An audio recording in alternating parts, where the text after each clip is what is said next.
ملک میں سیاسی بے ہجانی کے ساتھ ساتھ امن و امان کی کیفیت بھی سخت خراب ہے۔ پچھلے 24 گھنٹوں میں صرف بلوچستان میں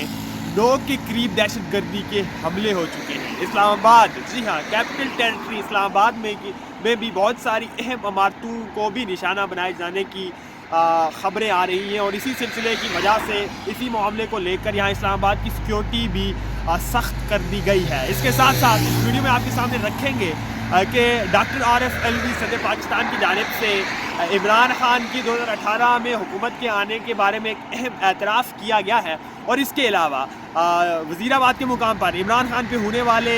قاتلانہ حملے کے پیچھے کے کردار کس کے ساتھ ملے ہوئے تھے، کس کی جانب سے انہیں منصوبہ دیا گیا، اور کس طرح سے پھر اس نے اس منصوبے پر عمل کرتے ہوئے عمران خان پہ گولیاں چلائی، اس کی بھی کچھ حقیقتیں، کچھ اہم حقائق آپ کے سامنے رکھیں گے۔ اور اس کے ساتھ ساتھ بیرسٹر معذرت کے ساتھ سینیٹر اعظم سواتی، جو کہ پچھلے کچھ عرصے سے قانون کی گرفت میں ہیں، انہوں نے اسلام آباد ہائی کورٹ کے جج پہ عدم اعتماد کا اظہار کر دیا ہے۔ اس کی بھی تفصیلات آپ کے سامنے اس ویڈیو میں رکھیں گے۔ ناظرین، اس وقت ملک میں سیاسی بے ہجانی کے ساتھ ساتھ جو بدامنی ہے وہ بھی بری طرح سے پھیل چکی ہے۔ ایک طرف قومی اسمبلی کو لے کر پاکستان تحریک انصاف استعفے دے کر وہاں پر استعفے اسپیکر کے روبرو پیش ہو کر قبول کروا کر الیکشن کی جانب بڑھنا چاہ رہی ہے، دوسری طرف قومی اسمبلی کی جانب سے یہ موقف سامنے آیا ہے کہ تمام تر ممبران اسمبلی کو گروپس کی شکل میں نہیں بلایا جا سکتا، بلکہ اگر پی ٹی آئی کے ممبران کو استعفے پیش کرنے ہیں تو قومی اسمبلی فرداً انہیں اپنے پاس طلب کرے گی اور پھر ان سے تصدیق کروائے گی اپنے استعفوں کو، یعنی کہ اس معاملے کو لے کر بھی ایک ڈیلنگ ٹیکٹکس قومی اسمبلی کی جانب سے اتحادی حکومت کی جانب سے کھیل دیا گیا ہے۔ بہرحال اب پی ٹی آئی کی جانب سے کیا کاؤنٹر اسٹریٹجی سامنے آتی ہے وہ ابھی کہنا کچھ بھی قبل وقت ہوگا، لیکن یہ ایک اہم چال چل دی گئی ہے اس حکومت کی ٹرم کو، اس حکومت کی مدت کو بڑھانے کے لیے اتحادی حکومت کی جانب سے۔ ناظرین، اس وقت دہشت گردی کی اور امن و امان کی جو صورتحال ہے پورے پاکستان میں وہ دن روز بروز بگڑتی جا رہی ہے۔ جہاں پر ہماری معیشت بہت زیادہ خسارے میں ہے، وہیں آئے روز دہشت گردی کے حملے، دہشت گردی کے واقعات بھی ہو رہے ہیں۔ صرف پچھلے 24 گھنٹوں میں بلوچستان میں 9 کے قریب دہشت گردی کے واقعات رپورٹ ہوئے ہیں، اور یہ کوئی کم فگر نہیں ہے، یعنی کہ آج 2022 کا اختتام ہو رہا ہے، دسمبر کا یہ مہینہ ہے، اور اس دسمبر میں بھی دہشت گردی جو ہے وہ آئے روز بڑھ رہی ہے۔ انہیں 9 دہشت گردی کے واقعات میں کوئی شخص ہلاک یا شہید تو نہیں ہوا، برکف کچھ لوگ زخمی ضرور ہوئے ہیں۔ بلوچستان کی صورتحال اس وقت بہت زیادہ سنجیدہ ہے، بہت زیادہ کشیدہ ہے، اور اس پہ ظاہری طور پر اس پہ بہت زیادہ حکومت کو منصوبہ سازی کے تحت کچھ کام کرنے کی ضرورت ہے۔ ادھر گوادر میں بھی کچھ لوگ جو ہے وہ احتجاج کر رہے ہیں ایک اہم معاملے کو لے کر، ایک خاص معاملے کو لے کر، ان سے بھی حکومت نے آج کوئی ڈیل وغیرہ کی ہے، لیکن لانگ ٹرم کے لیے یہ کچھ ہوتا ہوا نظر نہیں آ رہا، چونکہ انہی احتجاجیوں میں سے کچھ لوگوں کو گرفتار بھی کیا گیا تھا۔ ناظرین، عمران خان پہ وزیر آباد کے مقام پر ہونے والا وہ حملہ جس پہ انہیں قتل کرنے کی سازش نہ صرف رچائی گئی بلکہ نوید نامی قاتل کی جانب سے ان پہ گولیاں بھی برسائی گئیں، اور اس کو لے کر بہت زیادہ ہی حیران کن اور بالکل اہم قسم کی پیش رفت سامنے آئی ہے، اور وہ یہ کہ دعویٰ کیا جا رہا ہے جے آئی ٹی کی جانب سے، مشیر احتساب ہیں پنجاب کے مصدق عباسی، اور جو کہ اس جے آئی ٹی کے بارے میں کہہ رہے ہیں کہ مسلم لیگ نواز کے اراکین جنہیں جے آئی ٹی نے طلب کر رکھا تھا، اول تو وہ جے آئی ٹی کے سامنے پیش ہی نہیں ہوئے، اور دوسری اہم بات جو انہوں نے یہاں پر کی ہے وہ یہ کہ عمران خان کو قتل کرنے کا منصوبہ نوید نے وفاق کے ساتھ مل کر بنایا تھا۔ یعنی یہ کہنا بھی بالکل درست ہوگا کہ وفاق کی ڈائریکشنز پہ، وفاق کی نشاندہی پہ، اور یہ بھی بہت زیادہ خدشات ہے کہ وفاق کی جانب سے نہ صرف نوید کو ٹرین کیا گیا تھا اس کارروائی کے لیے، اس بڑے ٹارگٹ کے لیے، بلکہ پوری کوآپریشن وفاق کی جانب سے موجود تھی۔ یہ کہنا ہے مشیر احتساب پنجاب مصدق عباسی کا، اور وہ مزید یہ کہتے ہیں کہ جو ٹیسٹ کیے گئے ہیں انویسٹیگیشنز کے دوران، جو کچھ بیانات نوید سے لیے گئے تھے، ان بیانات کو اگر سامنے رکھیں تو جو اس مشین کی جو سچ یا جھوٹ کی تفریق کرتی ہے، اس مشین کی رپورٹ کوئی 95% ٹرو ہوتی ہے، اور اس کے مطابق نوید جو معاملات میں جس بارے میں بھی بات کر رہا ہے وہ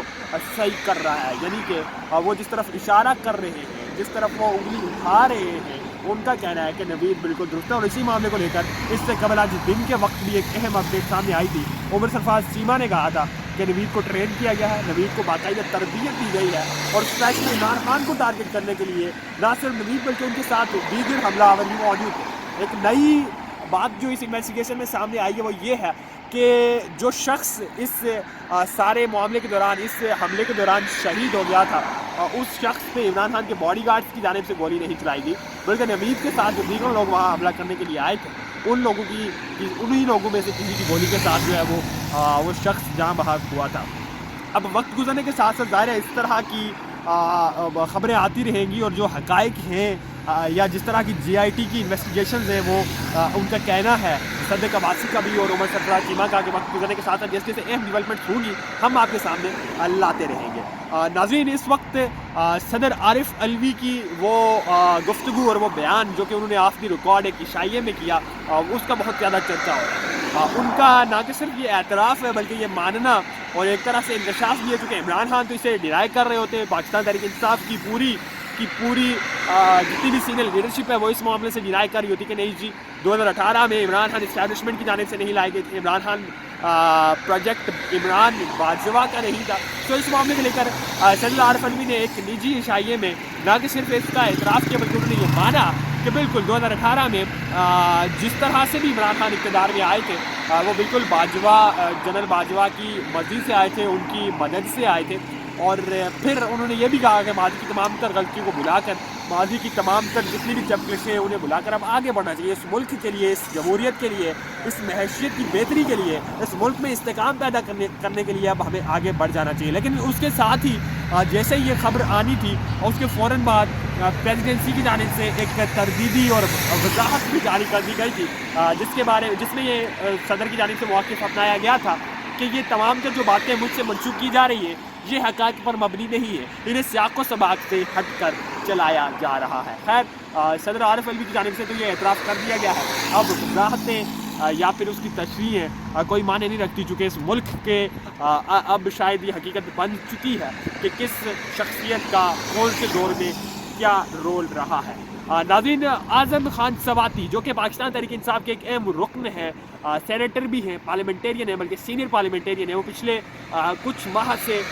قانون کی گرفت میں ہیں اور مختلف مقدمات کے تحت انہیں قانون حراست میں لیے رکھا ہے, جن میں ٹویٹس کا معاملہ ہے, اس میں تمام تر اپڈیٹس ہم پہلے ہی آپ کے سامنے رکھ چکے ہیں. اور اعظم سواتی کیس کو لے کر روز اول سے ہی ہم بیک ٹو بیک آپ کو تمام تر اپڈیٹس پہنچاتے رہے. اس وقت جب یہ معاملہ انتہائی اپنے آخری مرحلے کی جانب بڑھ رہا ہے اور جہاں اسلام آباد کی اسپیشل کورٹ کی جانب سے جب سے یہ کہا گیا ہے کہ ماضی کے ساتھ اعظم سواتی کو کم سے کم 7 سال اور زیادہ سے زیادہ عمر قید کی سزا ہو سکتی ہے اس معاملے کو لے کر, اس کے بعد اب اعظم سواتی نے اسلام آباد ہائی کورٹ کے چیف جسٹس کے میں اعتماد کا اظہار کرتے ہوئے خط تحریر کر دیا ہے, اور اس خط میں انہوں نے اپنے جو تحفظات ہیں وہ بیان کر دیے ہیں. اب دیکھنا یہ ہے عدالت اس معاملے کو لے کر کیا موقف اختیار کرتی ہے اور کیا اس بینچ سے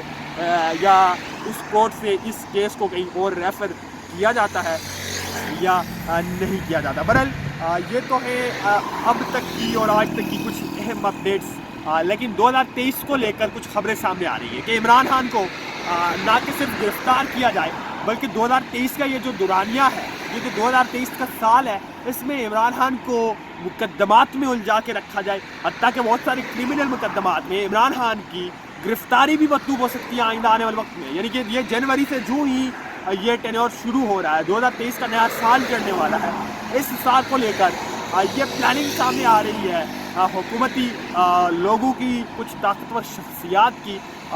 ذرائع یہ دعویٰ کر رہے ہیں کہ 2023 میں نہ کہ صرف عمران خان کو کرمنل کیس میں گرفتار کیا جا سکتا ہے بلکہ ان پہ نااہلی کے جو مقدمات چل رہے ہیں بہت جلد اور ان مقدمات میں انہیں سزا نااہل کرنے کے طور پر سنائی جا سکتی ہے. یعنی کہ وہ جو بات کی جا رہی تھی کہ نواز شریف اور عمران خان اب ایک ہی صف پر کھڑے ہونے والے ہیں,